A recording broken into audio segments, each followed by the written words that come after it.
Let's podcast alongside Joe Giglio. I'm Joe Ovias inside the Eford Studios, downtown Raleigh. Thanks to Empire Properties and thanks to Copiers Plus. Check them out online at copiers-plus.com. Get that print and document management assessment today. That costs you like nothing, right? And then when you get your things all figured out, you'll then start saving money from that moment on because print costs sneaky. It's like a sneaky little ninja knife. It'll get you without you realizing it.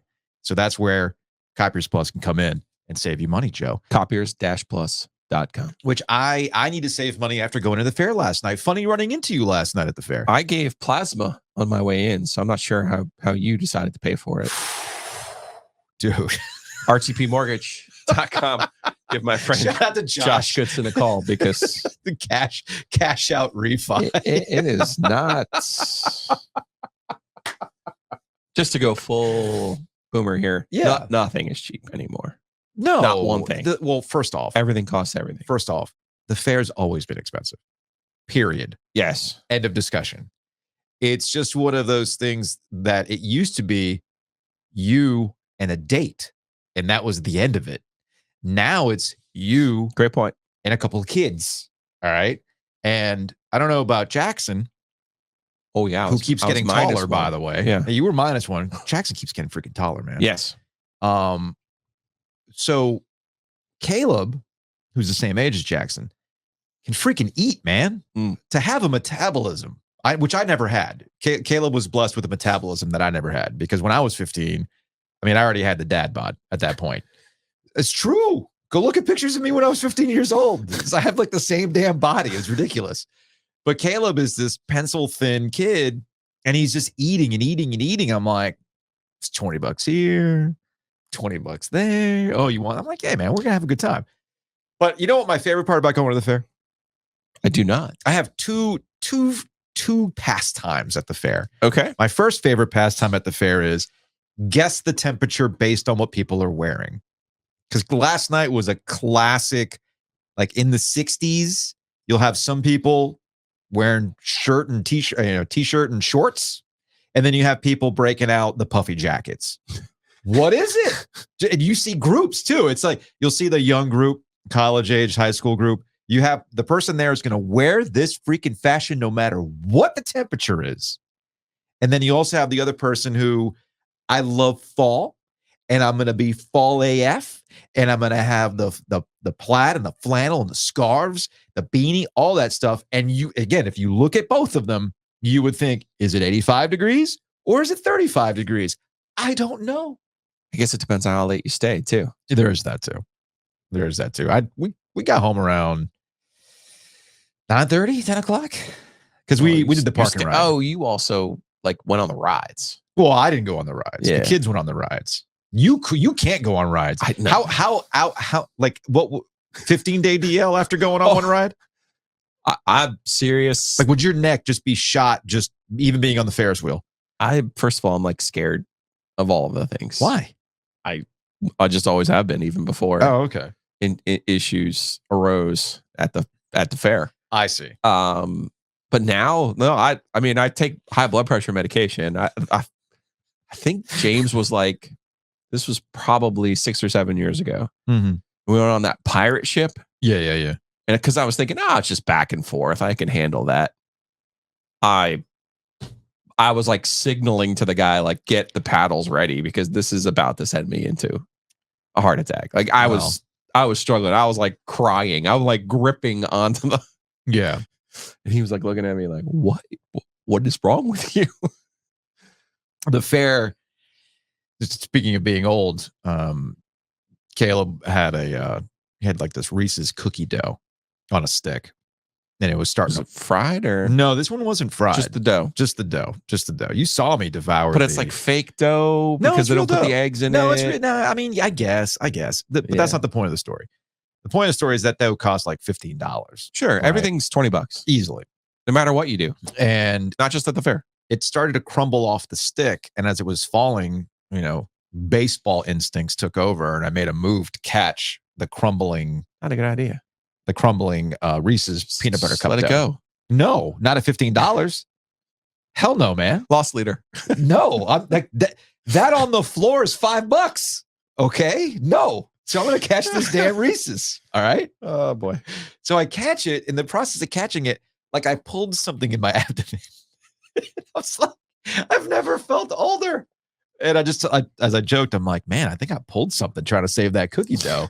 And Caleb's like, you're always hurting yourself. I'm like, yeah, you know what? Talk to me when you're 44, man. Or I could just say, go talk to Mr. Giglio. Yep. No, I have Brett Austin lined up to talk next week on Law of the Wolf. I saw him at the baseball game yesterday because I went over to NC State's exhibition game or preseason game, whatever you want to call it, fall game. Mm-hmm. Brett was on their 2013 College World Series team. He's an agent now. And I'm sitting here doing the math in my head. I was like, oh shit, are you 30? Yeah, man. He's like, yeah, I'm gonna be 31. I was like, but I had to talk with him. I always feel I am definitely the old guy because I always have to talk with people. Oh, you think it's a real thing after you turn 33? It's a real thing. It you is. Slow down. You absolutely slow down. You're just like you're gonna absolutely slow down. You're gonna have one beer and you're gonna feel like shit the next day and you're gonna be like, what happened? And all I'm gonna say to you is, you turn 34. There's something magical about that Larry Bird Jesus Christ year. Mm-hmm. I'm telling you, everything. You turns, passed man. it. You pass it, and all of a sudden you're like, man. So when people are like, man, I wish I could go back to my.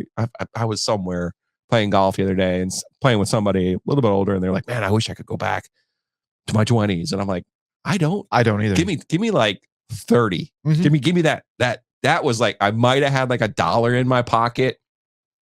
I wasn't desperate. I had some direction in my life, right?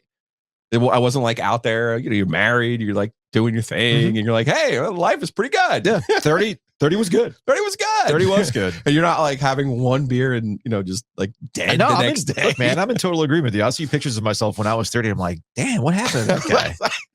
Where did he go, man? And there's like in my head, I still think I look like that. No, I don't. We got clip and save right now because there's a 58-year-old Joe in 10 years going, man, you're gonna wish you were 48 again. Yeah, that's true. Man, 40s are great.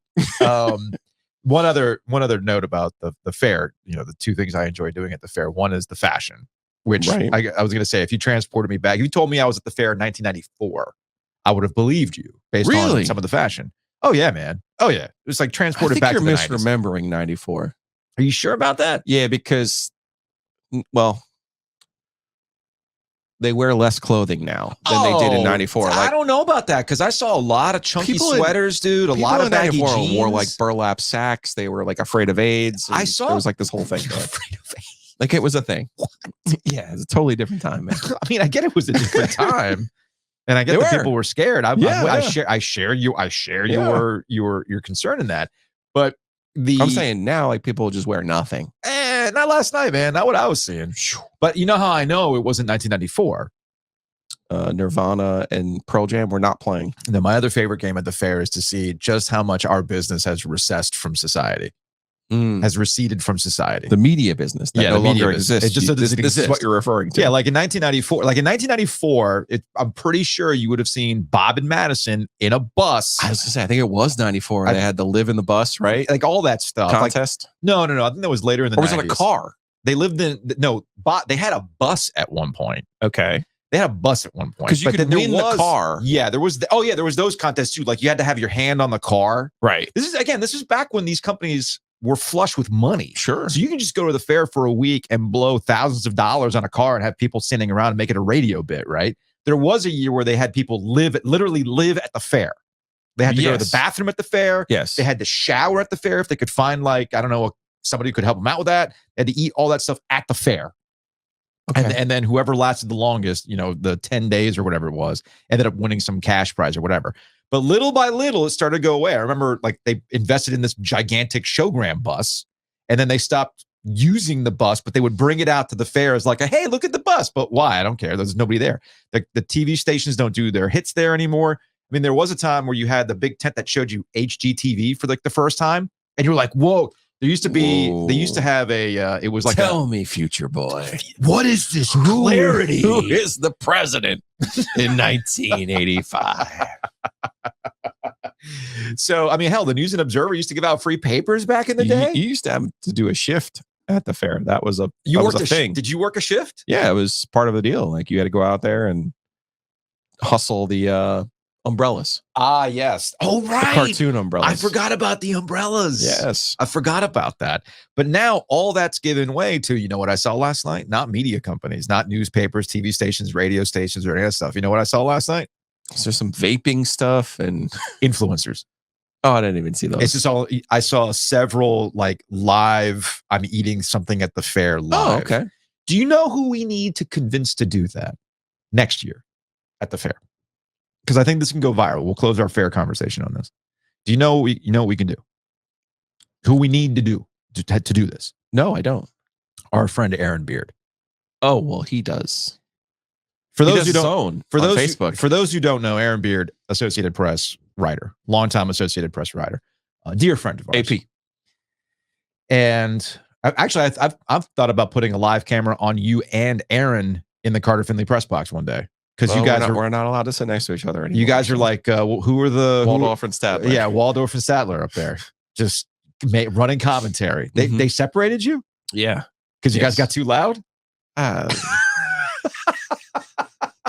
Anyway, Beard goes hard in the paint At the man. fair. Yeah, it's a Super Bowl. And you all know me.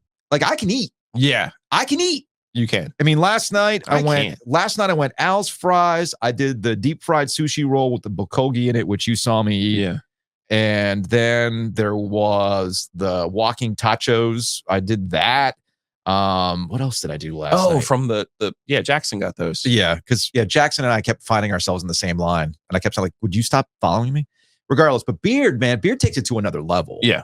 Well, he has a whole thing. And that's where we are right now. I think we need to get like influencer gear, you know, the iPhone on a gimbal. Oh, I thought you meant with the lighting. swag. Well, there's that too. there is that too. But anyway, that's our wow. Did we really go 10 minutes on a tangent about the NC State Fair? Yes. We did, man. Yes, we did. We've been here for 20 years, 30 years. I've been here a long time. Oh my God. What?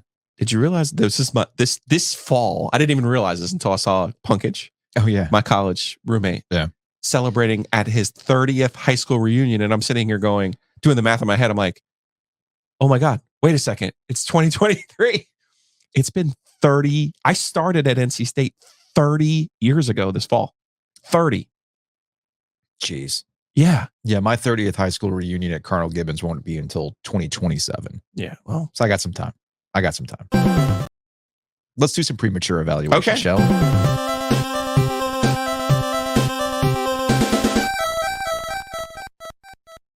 All right, let's go ahead and get started here. We've got North Carolina versus Virginia. This is a two-pronged conversation. I don't think that Virginia is the trap. All right, Virginia's not a very good team. North Carolina, given the way that they're cooking offensively and how competent their defense is, they should be able to take care of a Virginia team that is going through a transitionary time. Totally get that. It's actually next week that could be a potential problem for North Carolina. That's the Georgia Tech game. That's in Atlanta, right? Mhm. Okay, so that, much like Miami going to UNC has been an issue for the Hurricanes, the Tar Heels going to Georgia Tech has been a traditional problem. And heck, last year too. They ended up losing that game as they were in a late season swoon. The reason why I don't think North Carolina is susceptible to one of these kind of shock games comes back down to the defense. And I want to be really clear about the defense, right? I get the haters that are out there when it comes to the defense that, well, of course they looked better when last year they were bad. Of course they looked better when the year before that they looked bad. But let's be consistent here. All we've ever asked out of North Carolina's defense is to be competent. That's all we've ever asked. That's all anybody's ever asked about the Tar Heels.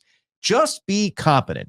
And that's exactly where they are right now in ACC defensive standings. They are right smack in the middle as a defensive unit with a little extra sprinkling of not hot Cheeto dust on a fried sushi roll. That sprinkling of Cheeto dust is actually the turnovers, which they've been benefiting from a little turnover luck this year. Some teams are blessed with that. Now, the turnover luck could go away, but that still doesn't take away from what Carolina's defense has been, Joe, and that is competent, and that's all you need, man.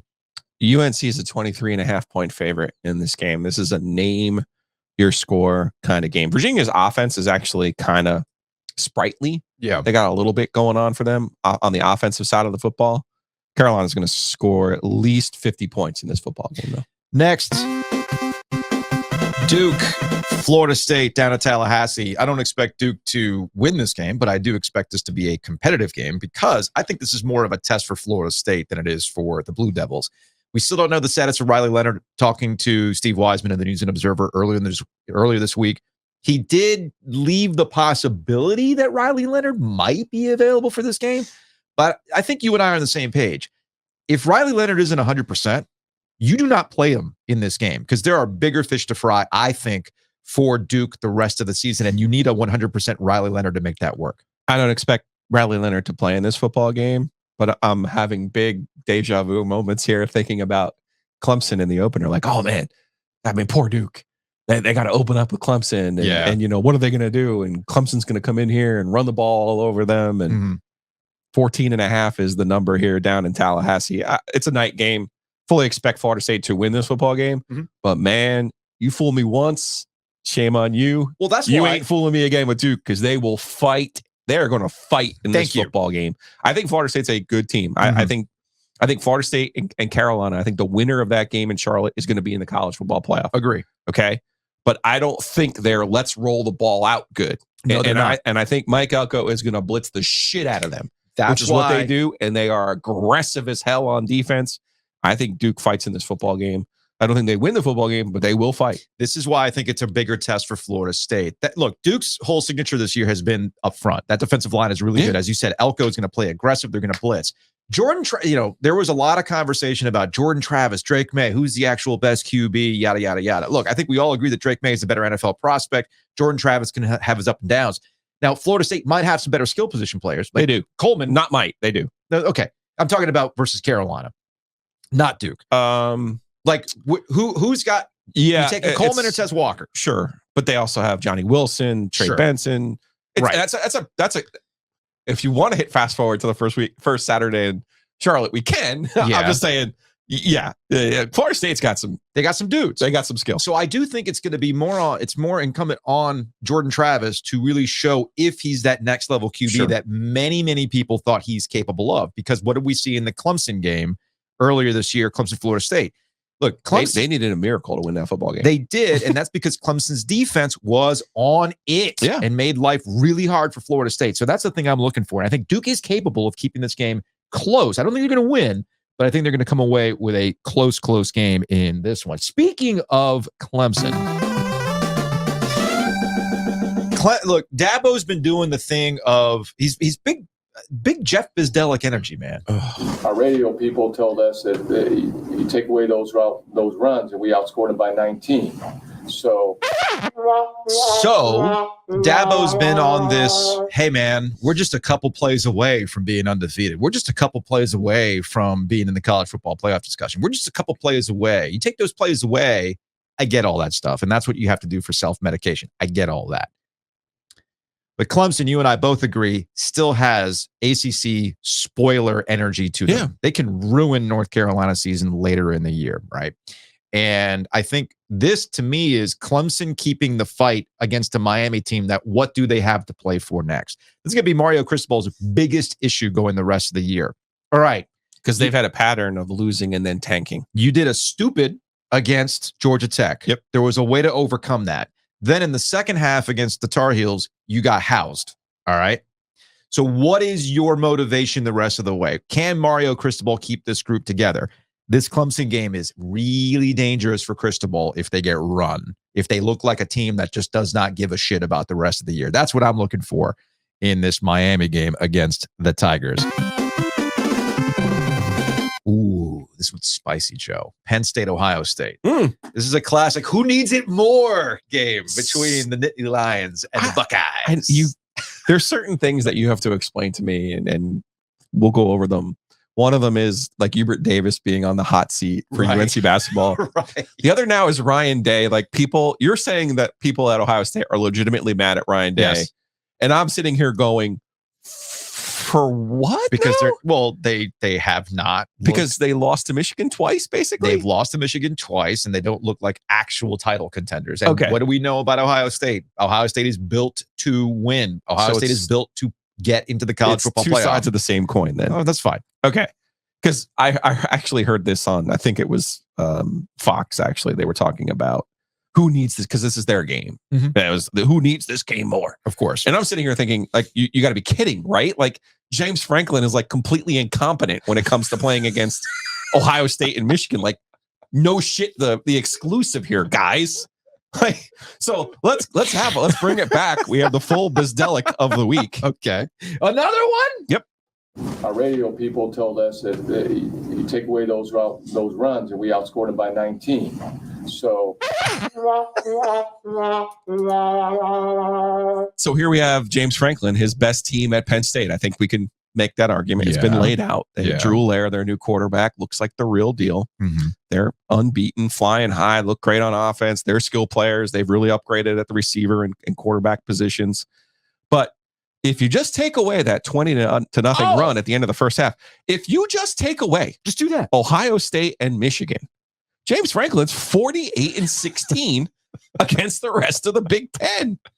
He's won 3/4 of his conference football games. Oh, if you just take away his 1-8 record against Ohio State, 0-4 on the road, and he is 3-6 against Michigan. But you got to remember, Harbaugh had a little bit of a lull there, and he's 1-4 on the road against Michigan. So he's 1-8 on the road against Ohio State and Michigan. So yes, with sprinkles on top, this game means way more to James Franklin than it does to Ohio State, because I actually think Ohio State's in a down year, and this is Penn State's best team. This is on the road. Well, to your point, one of the biggest... But Joe, just take away that Ohio State, Michigan. It's no big deal. No big deal. I mean, look at Herb Sendek's record at NC State basketball. Take away Duke Carolina. It's perfectly fine.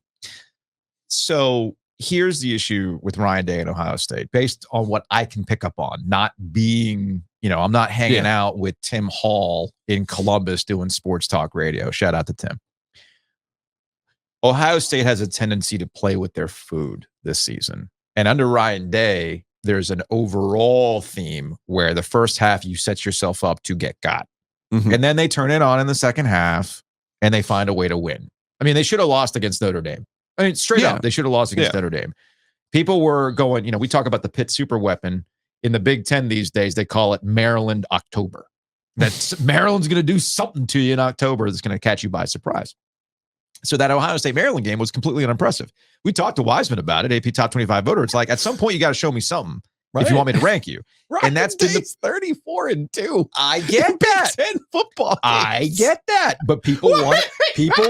But what's the college football? What's the college football playoff record? What's the college football playoff record? That's the problem people have. Get it? That's the problem that people have. These are like, dude, these are first world problems. Get the hell out of here. These are like, oh, which yacht do I want? Where should we go? Should we go to Jost Van Dyke this weekend? Or do you feel like having some homemade pasta Listen, they absolutely should have won the national championship last year. They should have. I have a ticket that's crumpled up. It absolutely cursed my 2023. That's the problem. I'm telling you. If anybody wants to be mad at Ryan Day for going to get a kicker from Carolina, it's me. There you go. But don't be mad at Ryan Day. There you go. And we'll close on this. Utah and Southern Cal. Another one where Southern Cal, Bud Elliott, cover 3, dubbed Southern Cal and really Lincoln Riley in general as an unserious football team. Yes. And that tracks. They can't play defense. They got smoked by Notre Dame. Not that they can't play. They're just not even interested. They're not interested at all. As a concept. At all. I get that Southern Cal is missing some key players, including their wide receiver. I get all that stuff. But you got to play some defense. And you like Utah. Shout out to Mark Armstrong. You love Utah in this game. Listen, this game's on the road, and normally I would just say take the home teams. USC coming off of bad loss at Notre Dame. You expect the team to play better in a game after a poor performance. I don't think people realize what Kyle Whittingham has at Utah. And I saw the tweet. It was like just because it was the Oregon-Washington game. It's like, the winner of this game is going to win the Pac-12. And it's like, no, guys, here comes Utah with a hammer to hit you in the head and bludgeon you to death, because that's what Utah football is. I didn't realize they were 15-3 last 2 years in conference play. They're 2-1 this year. They got some quarterback issues. This just comes down to, if you remember the Pac-12 championship game last year in Las Vegas, they absolutely bullied USC all over the football field. I can't imagine that USC has made that much progress in the span of 10 months. I kind of sort of refuse to believe they've made that much progress in the span of 10 months. The college football Reddit Twitter account, I saw this post the other day when I was just killing some time, and they're just like, is Lincoln Riley college football's greatest grifter? Yeah, if you want to be mad at somebody, might be Lincoln Riley. Be mad at Lincoln Riley. Might be. There are your premature evaluations for this upcoming week of weekends worth of college football. I can talk. I think I still have some NC State Fair fat and cholesterol processing through me, gurgling at this point in time. Every time we talk about college football, it's brought to you by Wings Over. Check them out. Wings Over Raleigh, Wings Over Chapel Hill, Wings Over Greenville, and Wings Over the PNC parking lot here soon. Very excited about this, Joe. Wingsover.com. Get your order in. Free parking, Hillsborough Street, Wings Over Raleigh. Go check out Ryan Malley's crew. That's number one. Number two, do we have a breaking news sounder? My juices flow all the time. Actually, do we have one? Hold on a second. I don't know what. You want that to be it? That works. Okay. What do we have here? We have, thanks to my friend Hunter Morris, we will have 6 tickets to give away to the OG tailgate because Hunter was listening to the podcast yesterday. He's like, it doesn't seem right that you're having a giveaway and not giving away tickets to the hockey game. But we're giving away free food and potentially free beer. He's not saying it like he's not denigrating us. I got you. He's trying to help us. I see. So we've now upped the ante, sir, for the OG tailgate, which will be brought to you by Sleek Fleet and Wings Over. Okay. Mm-hmm. Now we will give away 3 spots. You will get a ride from Tyler, Sleek Fleet, pick you up, take you to this game, take you to our tailgate. Mm-hmm. Right. Thanks to Hunter, we're going to give away 2 tickets. So 3 groups of 2 tickets, 6 total tickets. We'll have wings. We're going to have adult beverages. We are. We think. We are. Knocking on wood. No, we are. So OG tailgate 11-7. Our wings are better than your wings. Canes versus Sabres. Is it still PNC Arena? It's still PNC. PNC Arena. We'll be in the parking lot. Come check us out at the OG tailgate. You don't need to win shit to come over and see us. Although, shout out to Chuck Caden. It's always going to be the rest. Only Chuck ever called that the rest. Of course, the only person ever. It's Chuck. I know. He would give player last name pronunciations that only he would give. Samsonov. Shout out to Chuck. He's the best.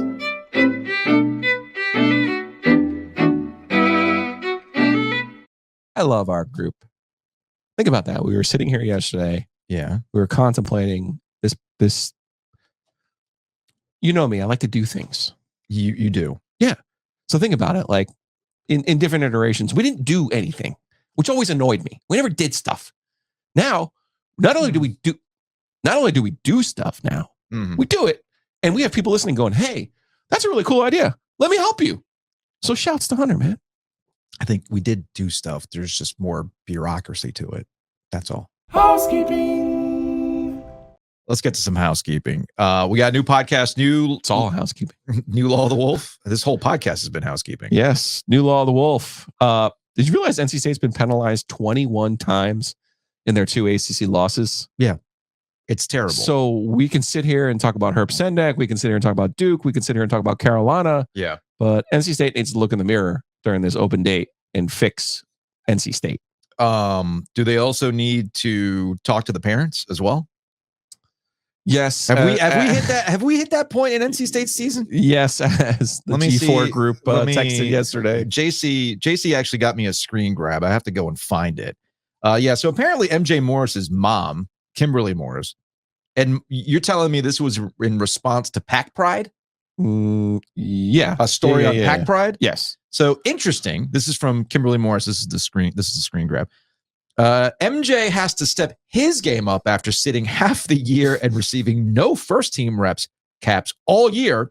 He stayed loyal and agreed to redshirt after losing an entire year of eligibility last year because of 3 plays at Syracuse. Sounds like you're scapegoating my son. I believe the tweet has since been deleted. Yes. But the internet, of course, never forgets. So have we already hit that portion of the season? We've hit the angry parent portion of a losing season. Yes. Scared money don't make money, Joe. That was early. Scared money? That was early. Don't make money. Speaking of podcasts, new podcast produced by our friends over at WUNC, North Carolina's public radio. It's called The Broadside. It's hosted by award-winning podcast producer Anissa Khalifa. Broadside explores news, history, pop culture stories rooted in the American South. And each week, the show goes beyond the headlines and explores a single topic impacting the region. Along the way, they zoom out, explain how it reverberates across the country. So go ahead, follow and listen to the new podcast, The Broadside, every Thursday, wherever you get your podcast. And much like I ask you to give us 5 stars, give them 5 stars as well. Speaking of 5 stars, North Carolina's season has been 5 stars, man. And not that many opportunities remain to go see the Tar Heels at Keenan. So head on over to goheels.com to get your tickets. Virginia up this weekend. And SeatGeek is the official ticket outlet for Tar Heel athletics as well. Speaking of contests, Yeah. 11/2, November 2, it's a Thursday. We will have a football toss to give away tickets to the Duke Carolina football game. Very excited about The that. Duke Carolina football game is going to be more important Huge. this year than any Duke Carolina basketball game this year. Mark it, save it, Oh, this year. clip it. Okay, this year. Mhm. Is there a Duke Carolina football equivalent of the Final Four meeting? It'd have to be an ACC championship game now that we're It would in have to be divisionless somehow. football. It would have to be somehow in the 12-team playoff where they both make the Yeah. playoff. Well, we know that's never happening. Just saying. Never say never. Okay. You know what? When they're in the Big Ten, that's entirely possible. Never say It's never. entirely possible. They'll get 2 teams out of the Big Ten. Big thanks to Mosquito Authority and Pest Authority for sponsoring Ovias and Giglio as well. Check them out, bugsbite.com. Again, that's bugsbite.com. Mosquito Authority came out to my place the other day, took care of that business. So we are good to go. And customer service is always paramount. Do you have any concerns? Anything I should be looking at? Why, yes, I do. And they'll take care of it. Saw Hayes Lancaster yesterday at the baseball game. Mhm. Hayes is a big baseball fan, big state fan. Appreciate him supporting Law of the Wolf. Appreciate him supporting the OG. Go to Bugs Bite, get all kinds of deals. Does not believe in contracts. Their work is that good, but you can save yourself a bunch of money if you go to bugsbite.com.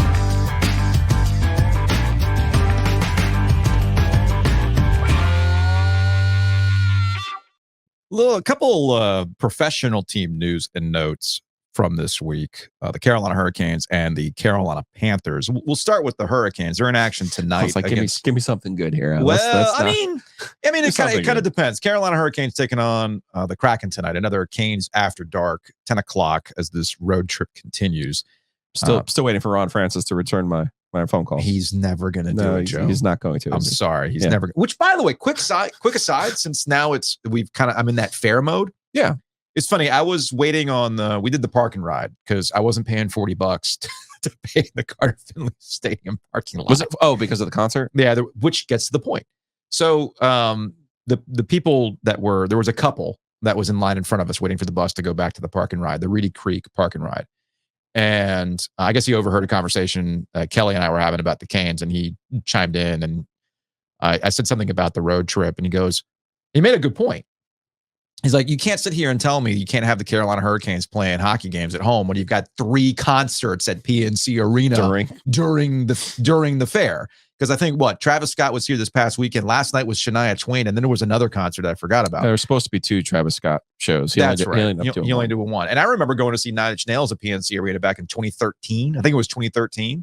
And they hadn't figured out the parking situation yet. So it was a disaster to try to get there on a Friday night to go see Nine Inch Nails. But they seem to have figured it out now. Like, they're very adamant about this. This is concert parking. You cannot park here for the fair. If you want to park for the fair, you have to go over here. So, yeah, there's no reason why the Canes can't play some hockey games while the fair is going on if you can have 3 concerts at PNC Arena during the week. 2 big concerts, too. Travis Scott's a huge show. And Shania Twain. You ready, girls? I wouldn't do it. Okay. Regardless. I remember when they played football games during the fair. Well, that was because Steve Troxler wanted the visual. I was at that. I remember they did the football game during the day and then the hockey game at night. Oh, I remember that one too. But there was a Thursday night ESPN game during the fair, and it was all about the visuals, man. All about the visuals. I forgot who the opponent was. I feel like it was a Florida State game. Maybe. Or Clemson. One of the two. Either way, it was a big game on a Thursday night, back when Thursday night college football was a thing. It was a thing at this point in time. And Tell your Trox, kids. he wanted the visual and all that stuff, and traffic was a disaster. Regardless, you know who's actually been a disaster for the Carolina Hurricanes? Tony DeAngelo. Tony DeAngelo has been an absolute disaster. And one thing that we didn't get too deep into yesterday because we were talking about the cautious chaos of the Carolina Hurricanes and how they're handling injuries and whatnot. D'Angelo did not play the third period in their comeback win against the Sharks. So I'm going to be curious to see how Rod Brind'Amour handles D'Angelo today versus the Kraken. It's not lost on me that the Canes turned it on without D'Angelo on the ice, who's been more of a liability. And Jalen Chatfield, who we talked to Luke DeCock about earlier in the week, about how is this guy still the seventh defenseman when he's done everything you would expect the guy to earn a spot to play on that third line. And guess who was on the third line with Orlov in that third period? But, D'Angelo, this is my biggest concern with D'Angelo as I hit my microphone here. Defensive crap aside, all right, D'Angelo runs hot. And he was really good in his first season with the Carolina Hurricanes up until the playoffs. And we saw what happened against the Rangers when he started to kind of lose his cool and he became a liability at that point. Well, in the game against and I got the clip up here on YouTube, and he basically gets hip checked by the ref. All right. He's understandably upset. And the ref's like, yeah, cool. But then D'Angelo wouldn't let it go. And then he ends up in the box like that. Buddy, you got to let it go. And that's always my biggest issue with D'Angelo. And I'll be curious. This is not me trying to pick on D'Angelo. It's me pointing out that when you've got this depth at defense for the Carolina Hurricanes, why are you dicking around with somebody like Tony D'Angelo at this point in time? It's the power play. He's useful on their second power play unit. He only had 7 shifts in the game. But how useful is he, though, in the grand scheme? But it's an 82-game schedule. I get that part. You have assets. Yes. Right? Yes. And we don't know the relationship between Rod Brind'Amour and Tony D'Angelo. No, we don't. So why did it work the first time when he was ostensibly their number one defenseman on the power play? Yes. We can't disagree. We should agree that season when he was their number one quarterback on the power play, he was good. Mm-hmm. So until he wasn't. But anyway. Well, but in the playoffs, they're not good on the power play. The power play changes in the playoffs. Yeah, okay? I know. Things get tighter. My point is, he is a complete, and at that point, even though they were underpaying for him, and remember, that was saving the Dougie Hamilton money. It was. Okay. It was. Now you're getting him at a complete and total bargain basement, nothing. Yeah. And this is hey, if you come back, 2.4 isn't nothing, but anyway, if you come back and contribute at the level that you did last time as our second team power play guy, good for us, totally for us. You also don't know how the people on the team react to Tony D'Angelo.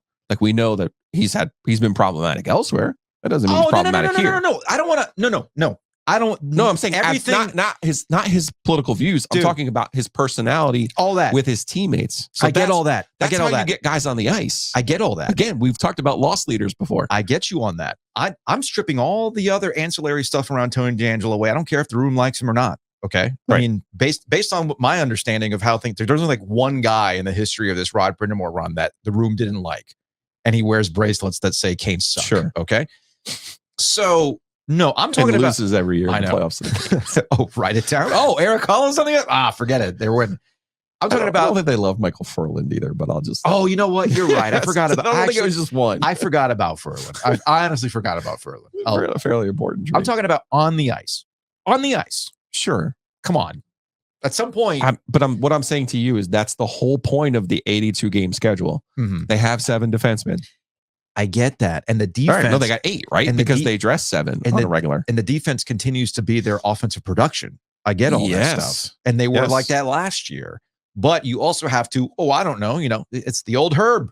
So it's a Herb Sendex sort of week. You do have to prevent the other team from scoring at some point. And if you're gonna hang your goalie out to dry, because anyway, I digress. Peter Kochetkov called up Freddie Anderson. He took that puck to the face mask, a little wobbly. Gets back to that Rod Brind'Amour quote that we played yesterday. You want to be cautious with these things. You've got Kochetkov, and it's setting itself up once again for these 3 goalies to play about a third of the season. That's the right way to go about this. Yes, but to go back to D'Angelo, do you know who's going to figure out if he's useful or not? Rod Brind'Amour is going to figure it out, and that's what they're doing on this. Figure it out. They're trying to figure out what their best combinations are, what their best lineups are, all of those things. just as Tom Dundon said, you know who I ask? I ask Rod. All right. I don't sit here and try to figure this stuff out. I ask the guy who knows. So you don't know what you don't know. Fair. You know what I know? Graffiti has an incredible bourbon selection. Go check them out in Cary. The youths are into bourbon. Are you not into bourbon? You're not a Ute? I'm not a Ute. I'm into bourbon. And well, it's bourbon not season in too. the way that the youths are. A little nip in the air. Yeah. Sit back, enjoy some bourbon. They've got a great selection over at Graffiti. They also have Podcasts and bourbon. it was like Maryland with crab cakes and football. Yes. Podcast and bourbon. Youths. That's what I do. No, the youths And are gambling. into Parlays. They do And three par- things. and Three things. stupid parlays. Stupid parlays. God, So they got their don't get me games started. You don't have to gamble at Graffiti though. Graffiti's got all the TVs. They got great bourbon specials. They got break even night on Tuesdays. So go check them out. So from the Carolina Hurricanes to the Carolina Panthers, we've been talking this week about the Panthers rebuilding and trying to find some draft assets. There's a couple of guys that you could probably trade to get something in return. This is why you always follow Lou Tacoc's rule of a season. Never say it can't get any worse than this. It can. Because it always can get worse. It can. Adam Schefter on Twitter, Panthers safety, Jeremy Chin, significant quad injury that is expected to sideline him up to 6 weeks per league sources. Chin does not need surgery, but he also is in the last year of his contract, scheduled to be a free agent after the season. So it went from, hey, let's see if we can get a box of footballs for Jeremy Chin to we ain't getting anything for Jeremy Chin. And that actually leads us to where things have gone for the Carolina Panthers this season in general. And it's been offensively, the guys that you surrounded Bryce Young with did not pan out or have not panned out. Your offensive line has regressed. However, the buried lead for the Panthers this year isn't about Bryce Young. It's about the defense, which is one of the things that they're supposed to be good at. But well, they were when they played a different formation. there's that. And you know when they're also good? When they've got the bodies on the football field. And that's been a big problem. This is from Threads from J-Rod NFL Draft. He does, I think it's Cat Crave is the blog, the website. Carolina Panthers have been brutalized with injuries, and he listed them all out. It's one of these like, oh, has he been hurt? Has he been hurt? He laid it all out. Shaq Thompson, J.C. Horn, Dante Jackson, Xavier Woods, Von Bell, Frankie Louvu, Jeremy Chin, Marquise Haynes. All of them have actually missed significant time or missed in-game time, a quarter plus this upcoming season. And again, that's one of those things where if you're going to be good at all at defense, you need the bodies on the field, and that's what the Panthers just have not had this season. And that adds layers to them not being good, and why I don't think coming out of the bye week, they're going to beat the Houston Texans. People have been kind of marking this one as an opportunity to win. No, man, not from what I've seen from this team, not from what I've seen defensively, not from what I've seen offensively. And you think the referendum on Bryce Young is loud now? What's going to happen when CJ Stroud gets the QB wins over the Carolina Panthers, Joe? That's going to be a problem. Speaking of which, just get Dalton out there. Let's get the one win out of the way. Yeah, that might be it. Speaking of Bryce Young, Dimitri Ravanos talked to Paul Feinbaum. Love it. From ESPN. You know, Bama guy, talking Bama things. So Dimitri on Young Gun hit him up about Bryce Young. Where's Bama Bryce been? What is missing from Bama Bryce? Is it as simple as just that the NFL is a different animal, or is there something else you notice? It is. Yesterday, I interviewed Derek Brown. And he said, you were a first rounder, a high pick. What's it like for Bryce? And you have to interpret his words, but essentially he said this game is so fast. Yeah. And, he's not seeing it all. I think Bryce deserves a lot of blame. I'm personally really disappointed in what I've seen. And a lot of my friends, as you know, I live in Charlotte, are saying we should have taken CJ Stroud. I still think Bryce is one of the smartest quarterbacks, one of the best quarterbacks I've ever seen. But he is developing slow, and you have to really wonder, was it a great idea to start him game one? My argument to that all season has been, I don't think it addresses the bigger problem, which is the offensive line has not performed up to the way it did last year. His pass catchers, clearly there's only two guys he really trusts. I just don't know why. This is a crummy team. Just to have him out there, developing bad habits, doing things, to me doesn't make any sense. So there you go. That's Paul Feinbaum, my guy. Paul Feinbaum on with Dimitri Ravanos, Young Gun. You can check that episode out. Just look up Young Gun wherever you get your podcasts, and you'll find it there. And ultimately, I do agree. with Paul Feinbaum. The Panthers are just a crummy team right now. And you do worry about the development of Bryce Young. And that's where the Thomas Brown play calling decision comes into play. The rest of the season isn't about wins and losses. It's not about Frank Reich's, delusional, hey, man, we got 11 games. Anything can happen. No. Your number one goal is to make sure that by next season, that Bryce Young is not broken, which does lead us into a deeper conversation around quarterbacks.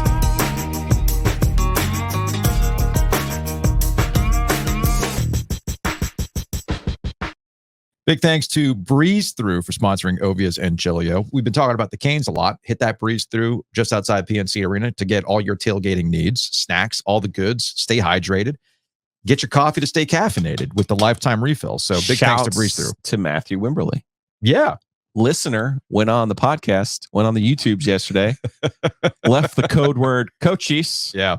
He is the proud owner now of this Tumblr. Matthew, you let us know how you want to get this. Preferably you come down here and get it from us, or I can meet you somewhere. But we'll figure something out. Maybe I'll meet you at the Breeze Through. We'll fill this thing up together. I love it. Big thanks to Butcher's Market as well. We're actually doing 919 Vice from Butcher's Market today. Kenneth is going to cook up some meats. Oh, is he cooking? Yeah, he's cooking today. Your podcasts are so much better than mine. Well, I mean, damn, they don't have to be. I don't cook anything. I mean, I don't know. Can Austin Herbert cook for you? For Law of the Wolf? I don't know. Who knows? Regardless, we're going to be at the Butcher's Market today for 919 Vice. So go check out that episode when it drops tomorrow. And I think this weekend's going to be really, really nice. Fall, do some grilling. Perfect, man. Head on over to the Butcher's Market and take care of that. We appreciate them sponsoring Ovias and Giglio. We're moving on. So this is, I'm not trying to make this a Dolphins podcast. We can. This is not a backdoor pilot. They're the only interesting team in the NFL. They really are. Because so the Dolphins are the most interesting team in the NFL for a variety of reasons. Because this is something that cuts deep right into your heart, Joe. In the NFL right now, scoring is down. Ugh. Like in a big way. And if you're a gambler, apparently you're mopping up on taking quarterback unders, like total yards unders. Yes. Yeah. And scoring total unders. I want to say that this past weekend, week 6 of the NFL, I read this stat, I think, on the Washington Post. Neil Greenberg does a lot of like gambling breakdown stuff for the Washington Post. Scoring total unders were like 12-2 this weekend or something to that effect. And it speaks to a larger issue that we talked about with Brooke Pryor from ESPN. She wrote about this leading up to the season, and that defenses are adapting to the big playability of several offenses. And why you have seen Joe Burrow, injury aside, not chuck it.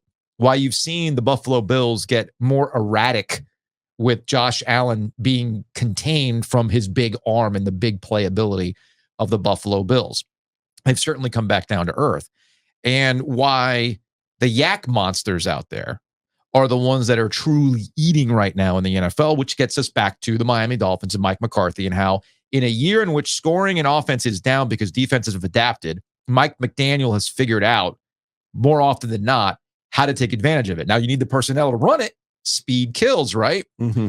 But it goes beyond just the speed. It's the motion. Because as much as we get wrapped up in Tyreek Hill, we get wrapped up in conversations around Tua Tagovailoa, you know what the Dolphins are actually doing with Mostert? They're running the ball, man. Yep. They are running aging. the ball.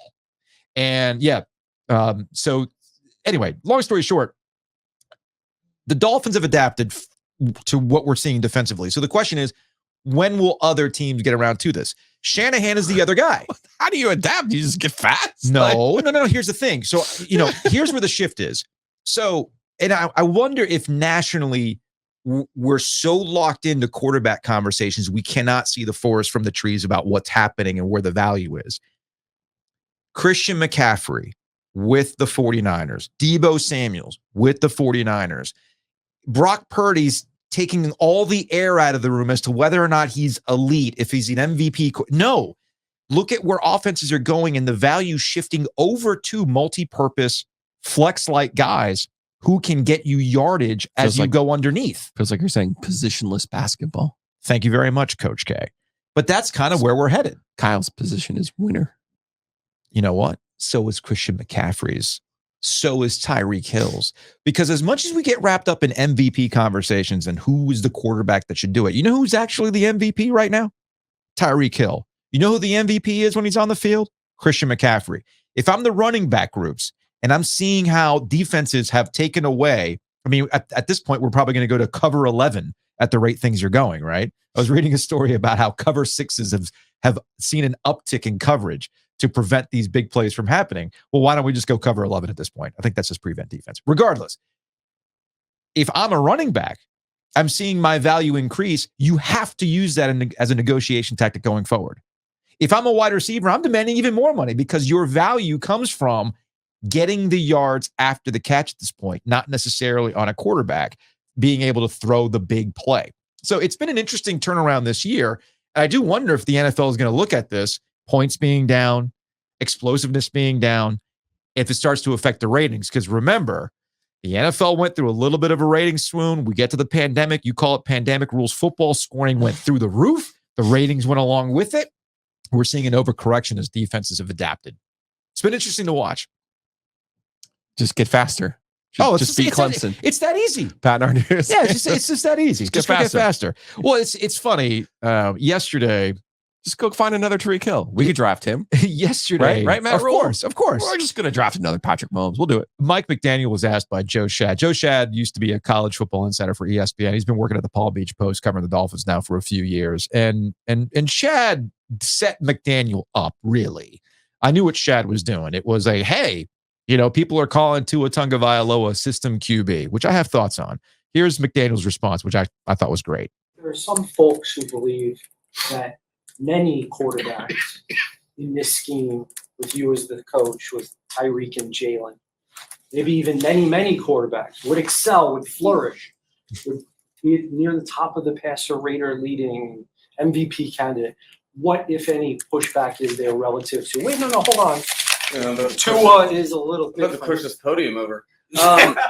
My answer to that would be who the F cares, because it is a team. We're working together, and I know one thing. I've coached stuff a long time. I haven't seen people do what our guys do. So anyway, that was Mike McDaniel responded to Joe Shad, and I enjoyed that. Who the F cares? Ultimately, yes, who the F cares? But nationally, we can't have deeper conversations other than, well, did the quarterback win or did the quarterback lose? Which gets to the MVP conversations, right? So here's what bothers me about conversations like this. You think, and you and I have had disagreements about this with Bryce Young too. Okay. We judge quarterbacks based on our subjective view of whether or not they're elite. And we want to give them all the credit when they win and all the blame when they lose, as if defenses matter, as if guys dropping balls don't matter, as in all sorts of things that play out in the course of a game. Because yes, it is a team sport. But when a guy has success and they break off our preconceived notion of what we think a quarterback should be, we then want to diminish from them and use the classic, well, he's just a system QB. If it was that simple, then why don't they just go out and get any old quarterback off the scrap heap to quote unquote run the system? There's this weird devaluing of a guy that's actually going out there and executing exactly what the coach wants. Isn't that what you should want? You have a game plan. You have the receivers. You have the skill positions. You do need somebody to conduct it. And this idea that, take this guy and put him in here and they would have the same success. Are you sure about that? Number one. Number two, it also shows you that maybe we should dislodge ourselves about whether or not the quarterback should be the MVP or not. Because, well, if anybody could run it because he's got all these people around him, well, then doesn't that devalue the position of quarterback? Pretty sure we were having the same conversation about Joe Montana back in the day. Probably. Yeah. Look at all, he's got Jerry Rice. He's got Hall of this. Famers, right? He's all got these Bill guys. Walsh. Right? If Joe Montana was quarterbacking today, we'd probably be having these conversations. Maybe. I mean, he wasn't the most physically gifted player in the history of the world. Well, of course, there's another issue too at play here. And of course, people are probably going to roll my eyes when roll their eyes when I say that. But, Brock Purdy, white quarterback, Tua Tagovailoa, black quarterback. And we're going to devalue what we see out of the black quarterbacks versus the white quarterbacks. We saw this with Joe Burrow and Cam Newton, okay? Joe Burrow's out there being Joey Burr. He's got the glasses. He's got the fashion. He's got all that stuff. And everybody's Swag. He's got the swag. Oh, man, Joe Burrow's so cool. God, I wish I was as cool as Joe Burrow. Cam Newton goes out there wearing a ridiculous outfit, and people are like, he cares way too much about his fashion than he does about looking at the playbook, guys. You see the difference there? See how we talk about these things? So that's not lost on me that we're doing this with Tua Tagovailoa as well. And we do it to a certain extent with Jalen Hurts in Philadelphia. Of course, nobody's happy with Jalen Hurts because he's been throwing a lot of picks right now, even though they just lost their first game. Anyway, I think Jalen's a great comparison to Cam Newton. Probably. He's a runner first. Yeah. And has figured out a way to become an effective passer. But the threat and his shelf life will be like Cam Newton's. Just look at the amount of times he runs the football. And if you get to a Super Bowl, if you can possibly pull it off, is that not okay? Yes. Play to the strength, man. Play to the strength. Smoke them while you got them, man. To wrap my point on this with this idea I can't decide if you're trying to fight with me over Tua Tagovailoa. I don't have any problems with Tua Tagovailoa. My issues with Bryce Young are the same. It's not a fight with you. It's more with the fight of the dismissal of needing good people around you to succeed. Don't we all? We do. So when I say that the Panthers need to get better, it's not that I'm trying to defend Bryce Young. I'm just simply trying to say, put any quarterback in that situation. How are they going to do? Right. Take your MVP. Take Brock Purdy, put him on the Panthers. What's going to happen? Oh, now you've put Brock Purdy in a position where he has to win a football game? Probably Will Grier. What are you going to get? Probably Will Grier. Right. So that's my point. I think it's Bryce Young because, remember, this is the one-to-one comparison because Brock Purdy did great on what was the name of the test? I forgot the name of the test. Wii Sports. Yeah, whatever the heck it is. That's the reason they drafted him. So because he did great on some test that Bryce. Maybe I'm not doing it. It's entirely possible I'm not doing a good enough job getting my point across. In that, when we have these MVP conversations, when we try to find the value of the QB or not, you can't have it both ways. Yeah, but what I don't understand at all about the MVP conversation is who really cares who the MVP of the NFL is? We do. We manufacture this as a season-long storyline. It's a debate when it's not.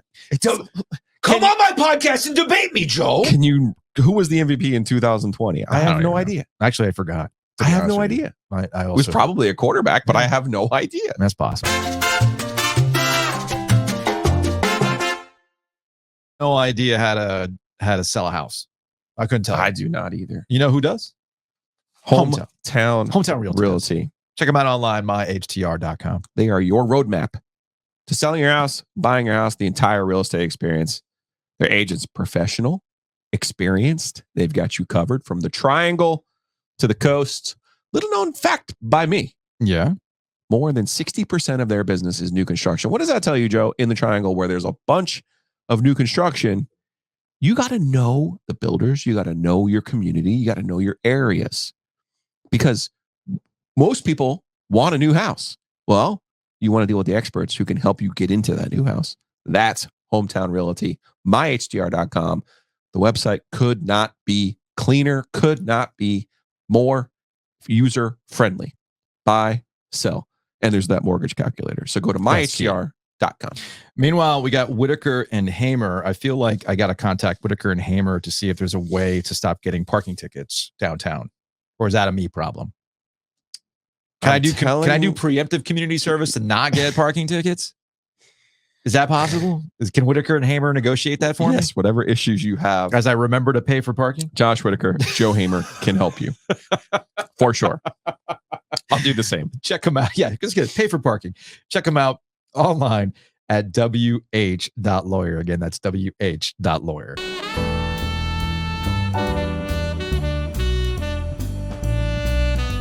Lauren Brownlow hanging out with us in studio. What up, Brownlow?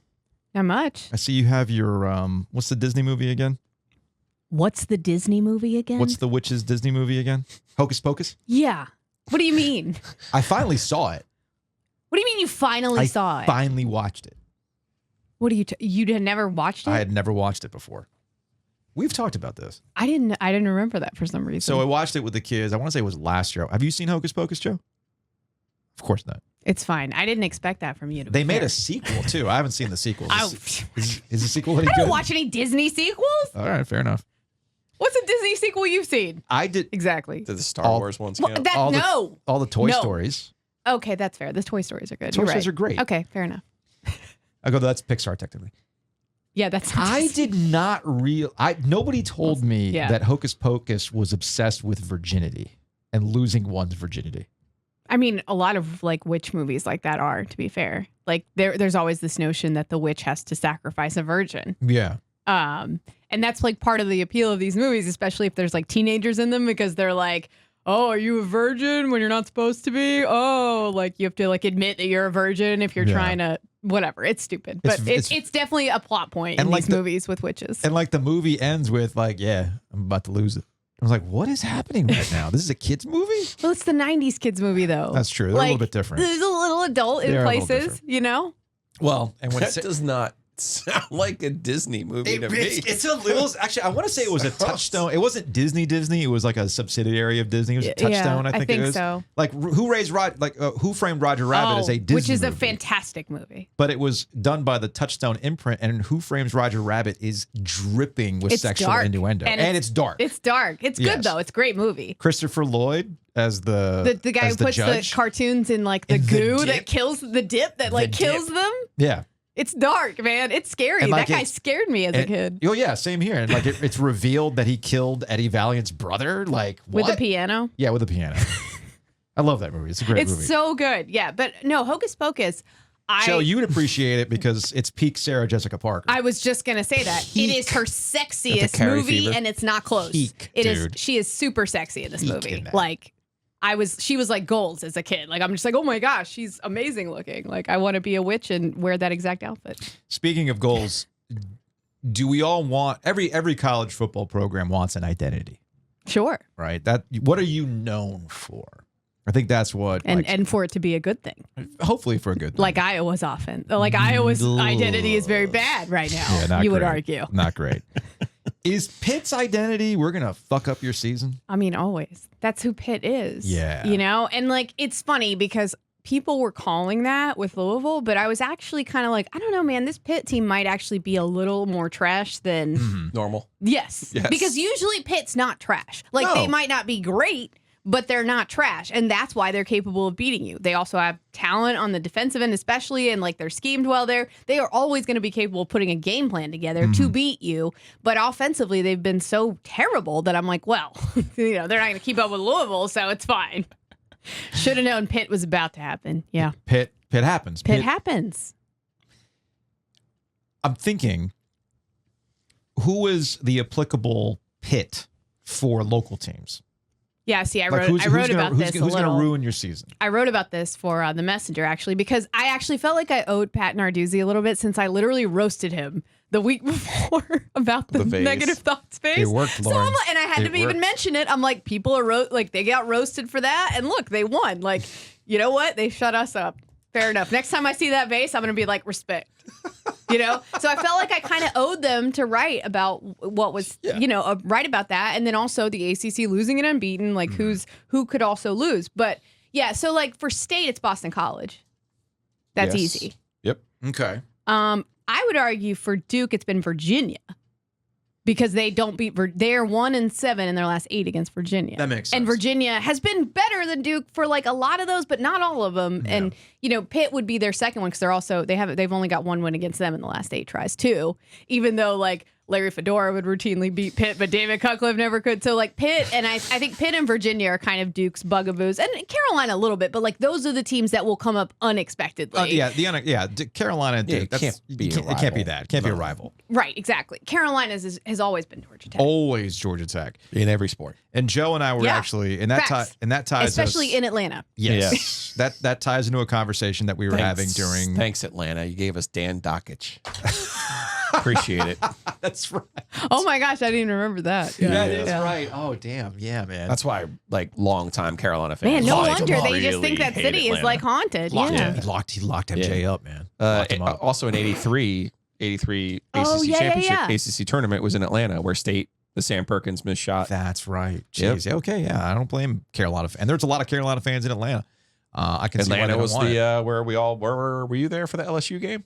No, I was Oh, not. I was. Yeah, I was there. We not. were there. To be fair, that's probably one of the better things that's ever happened to them in Atlanta. And they still lost. I know, and they still lost. And then there was that. Wasn't there an ice storm in Atlanta a few years ago where Carolina literally had to walk to the basket? Oh, they yeah, I couldn't remember even that. take public transportation. Yeah. They had to walk. No, the only thing that saved them, I think, in basketball recently too, especially like the last 3 or 4 years, is that like Georgia Tech's been so bad that it Yes. doesn't matter. But when they're good enough for it to matter, like it's always been a dangerous Shouts game to for our guy, them. Josh. And really, home or away for Carolina lately with Georgia Tech. Yeah, football. Like last year Yeah, was basketball totally, not as much, completely but yeah. inexplicable. No, Totally and completely exactly. inexplicable. That was their worst loss they've had in a couple years, Yeah. I would argue. And that's ultimately where we'll know if this Carolina Yes. season is different. It's not this game against Virginia. No, I mean, if you ask Carolina fans which game they look on the schedule, they're not going to Clemson or any of those. Nope, it's this one. Yeah. Or not this weekend, but it's the It's following Atlanta, weekend in and I Atlanta. get it. They Yep. should be.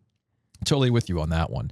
Did you see where NC State's season has hit the parents are complaining mode? Oh no, I No, didn't no, see not complaining. parents. Angry. Angry. Yeah. Yeah. MJ Morris's mom tweeted through it. Oh, uh-oh. That's where we are with the Wolfpack right now. She's right. She's not wrong. What'd she say? Basically, Pack Pride. She essentially- tweeting at Robert and I? No, No. It was actually. Might as well be. I mean, I guess Pack Pride wrote a story about Just guys add him, though. needing to step up or whatever, and MJ Morris's mom was like, "What are you talking about? He hasn't taken first team reps all year, and everything else, and my son has stepped up. So what do you want?" But that's kind of where we're at right now with NC State season. No, she is right. She's right. She's 100% right. Yeah. Like what?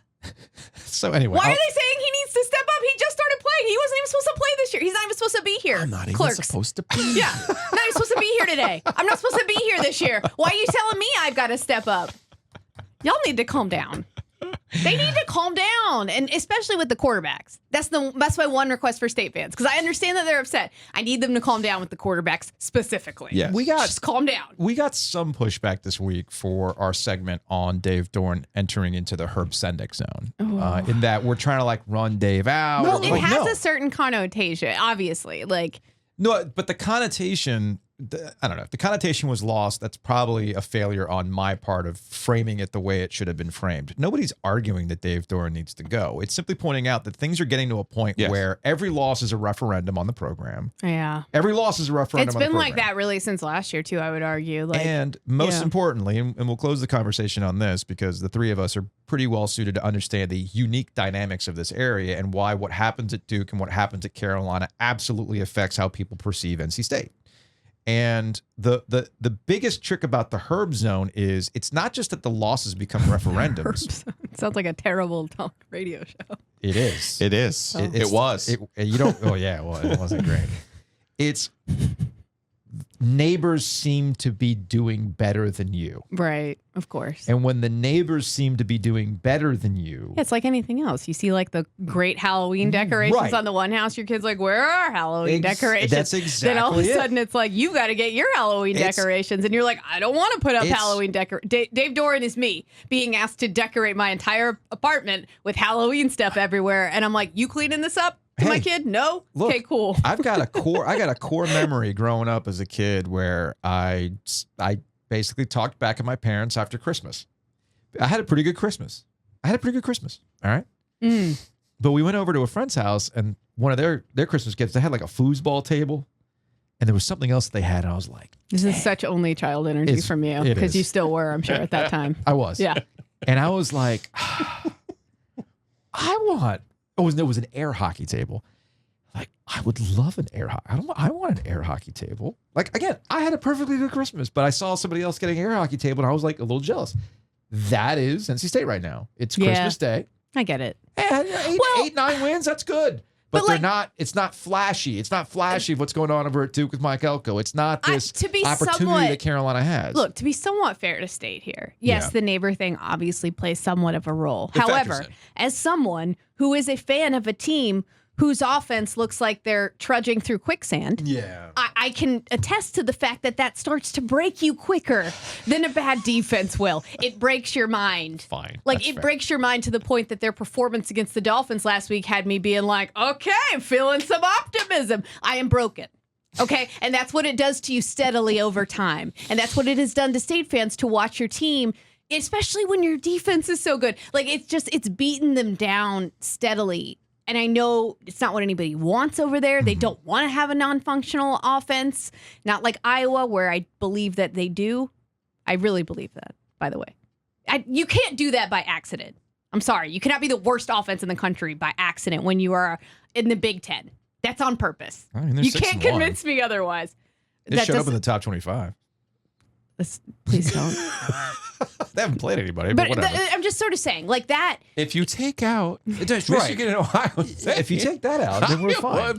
I know that State doesn't want to be bad at offense, so I get it. But like the defense being what it is, and that's the thing is like when they've had, it's not even so much. I think this is residual because like yes, they understand that maybe they were never going to have the kind of season that they've had potential to have in recent years, you know. Yeah. But at the same time, like it's frustrating to watch your team lose the same way all the time. Yeah, that makes sense. That's the thing.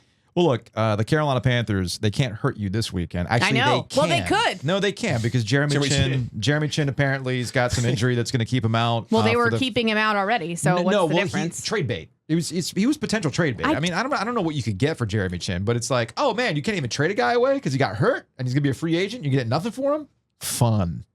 Oh, I know. No, I know. Fun. Anything the Panthers do or that they're proposing the Panthers do that does not involve getting picks back, it makes me want to throw my laptop. That's fair. I'm over. Stop trading picks. If you're trading any pick to get anyone, stop it. Right. Someone intervene. I need an intervention. Can someone please intervene in that building right now? Stop trading picks away. You need those. Please. Get for the them love back. of God. Lauren Brownlow, check it out. The Messenger, you write about Pitt. You got anything on Uprocks this week? I will. You know, I'm on the Go ACC beat this weekend, so you know. Very excited. I'm right on top of it. Very excited. All right, we'll see you next Thursday. All right.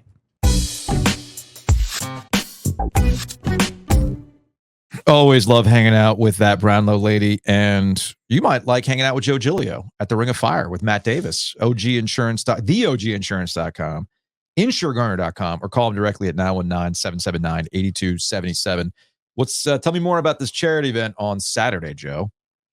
Here's what you need to know. Okay. We've partnered with Trophy to provide some beer. Shout out to Powers. Yep. We've partnered with the Butcher's Market to provide some gift cards to the winners. Another shout out to Kenneth. I mean, we got this whole thing covered in the G for the community of hope. So good weekend. Looking forward to it. Matt does a great job. Home auto, all those other things, of course. But my favorite billboard in Garner. You want to actually talk to somebody? Seriously. Yeah. Because you could save money like Troy did. Yeah. And you call them up, figure out how you could save 40%. Easy peasy. Love it. Also, big thanks to Homefield for sponsoring Ovies and Giglio. Check them out online, homefieldapparel.com. Use the promo code OG23 to save 15% off your order. And when you hook up with Homefield, they're going to give you even more deals. After refer a friend, 20% off this, all good stuff. But it gets started with OG23. Yeah, one snag on our plan to get your dad a Miami jacket. Yeah. They do not have a Miami. However, okay, that Brownlow lady will be getting a Christmas gift because did you see the Pitt jacket that they have? Oh, yes. It says Pitt is it on the back. Yeah. Beautiful. Yeah. And I know, look, it ties into our conversation about the Pitt super weapon, negative thoughts, all that fun stuff. All that fun stuff. So again, big thanks to Homefield. Check them out online, homefieldapparel.com. Use that promo code OG23. Let's get out of here with some Hey Joe questions. Big thanks to Anthony over at Oakwood Pizza Box. It's a Thursday. They're open. That's how you have your day clock. I have my Oakwood Pizza is open clock. Okay. Is it a third? Yes, they are open today. So again, big thanks to Anthony for sponsoring Ovies and Giglio. I have a Hey Joe for Joe. What is it about you and players being mic'd up? You love a clip where players are mic'd up or coaches are mic'd up. Like you were watching the Mike. I overheard this Mike McDaniel clip that he was mic'd up for the Panthers game. He said nothing. They say nothing because they know they're mic'd up. But I like it. But you love that shit. Yes, I love that shit. Why? Why do you love that? Because it's kind of like the time I went to the Duke State game during the pandemic, and you could just hear everything that was happening on the field. That's true. I like all that. You stuff. also love it when football players go to baseball games. I didn't even know I did until I saw this clip on John Boy Media. Different cities and every other day. He look like he about to do damage though. Bam, I told you. You swear to him, man.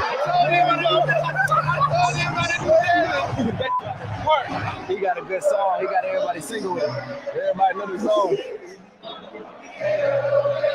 That song probably gonna be in my head all night. Okay. You know, like in baseball, they switch pitchers every game. Yeah, because they can't pitch too many times in a row, right? There's so many little ins and outs with baseball I ain't know about. I said, if I ever play baseball, I don't want to bat. I don't want none of that. Put me in the outfield somewhere.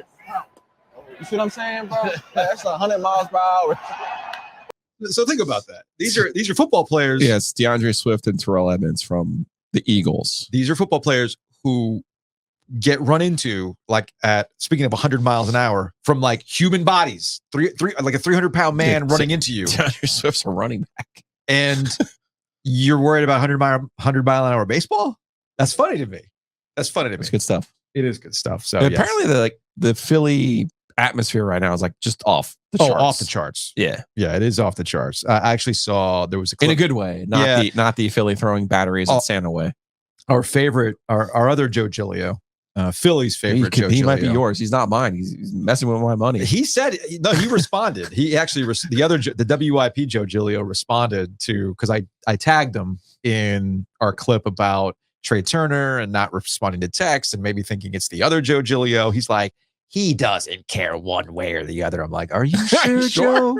Are you sure? But the other Giglio shared a clip from some Arizona-based sports talk radio where they were like, yeah, man, like the atmosphere in Philly right now is an absolute home field advantage for the Phillies. All right, we'll get out of here on my favorite topic all the time. Oh, one other one, since food's been a topic that is from Matt Krause. He tagged me and Golick Jr., fellow fans of the GOAT, Reese's. The Reese's dipped animal crackers are back at Costco. Have you had those? No, dude. I'll go buy a bag. Feels like official OG business. They won't last. Yeah, I need the OG card for that one. They won't last. All right, this is from Cam. He's a Wake Forest guy, does good stuff covering the Demon Deacons, and he hit me up with paging Joe Ovies, and it was from Media Gazers sources. This is an aggregated story about the Washington Post. With ESPN and TNT unwilling to spend $2.6 billion a year on NBA rights, the league seeks deals with Amazon, Apple, and more, and offers games in local markets. Again, this is from the Wall Street Journal. So I looked it up, and I had a Wall Street Journal subscription at one point in time, but I scrapped it. It just got too expensive. My deals started running out, and I just wasn't reading it as much anymore. From the story, somehow I have access to the story. Each company is under investor pressure to trim costs. Where have I heard that before? You mean the bills coming due for ESPN as the market continues to change? What? Cable's decline and hefty mergers weighing on their balance sheets. Meanwhile, the largest sports broadcaster in local markets is in bankruptcy and on the brink of liquidation. The solution, the league is looking to bring additional parties to the negotiating table as it plots out new deals, which could go in effect in the 2024-25 season. For consumers, those deals could change significantly where the games are broadcast. ESPN and TNT, which carry 165 games nationally, combined are exploring signing up for a smaller package that keeps them in the inventory game, but just not spending as much money. And the rest of the games would go to Apple, who's just trying to get into this game. HBO Max is now, I went into HBO Max to watch Last Week Tonight with John Oliver, and they were giving me baseball games. I'm like, whoa, where is this coming from? So Apple's apparently expressed interest. Amazon has apparently expressed interest. And that's where these things are going. And again, it just continues to highlight what we've been seeing throughout this year. As everybody cuts back, as the landscape continues to change, there are some places that are going to have some difficult decisions to make as to what they want to spend money on. And the NBA is probably the last big media rights deal that's on the table for the foreseeable future. Like the NFL is locked in, Major League Baseball is locked in. You've seen what the Big Ten and the SEC have done here most recently. And that's why, as the money's continued to dry up, I've always wondered when it comes to ACC expansion, contraction, who's going where, somebody has to pay for this to happen. And the leagues are being told by the broadcasters, we do not have the money that we once did, and we have to make these decisions. And the NBA, 10 years ago, making billions of dollars, is finding out from their broadcast partners, guys, love you, mean it, but we cannot spend as much money as we used to. What do the colleges think is going to happen as they continue to reconfigure the landscape of college football, right? And it's just, again, another example of where things are headed. And it also ties back to, an interesting thing that I talked about with Ben Thompson from Stratechery. I talked to Ben about a month ago about where this is all going and how tech is going to decide the future of sports television. And the one thing he keeps harping on, and the one thing I keep seeing, and I think he's going to be right about, is that YouTube is going to be the landing place for sports fans, because YouTube is trying to figure out how to locate, because that's the big problem. Where are the games? Like, how do you find them? Sure. It used to be on cable, you had your cable package, you had your sports tier, you can find what you needed to find, right? But now we've gotten to the point where it's scrambled all over the place. Sometimes it's on Apple, sometimes it's on Peacock, sometimes it's on HBO Max. Netflix has been thinking about possibly getting into live sports as well, although I don't see that necessarily happening. How do you find it? Google might figure out, well, if you use YouTube TV and you type in Carolina Hurricanes, we'll make it easy discovery. Now, that might not be part of your package, but we can aggregate it and we can add it on for you if you'd like, but it'll be super easy to find rather than, where am I going? Is it on this app? Is it on that app? Is whatever. That's the future of sports bundling. It's YouTube figuring out how to aggregate all this stuff in one place. And of course, we'll have to pay for it, but hey, that's probably where things are going. That's going to wrap it up for this week's Ovies and Giglio. Y'all enjoy your weekend. I'm going into the heart of band life in Orlando. I'll report back from the Bands of America showdown at the Citrus Bowl, Joe. Do you want live updates? Want me to live tweet it? Yes, please. Broadway shows on a football field? Yes. See y'all on Monday.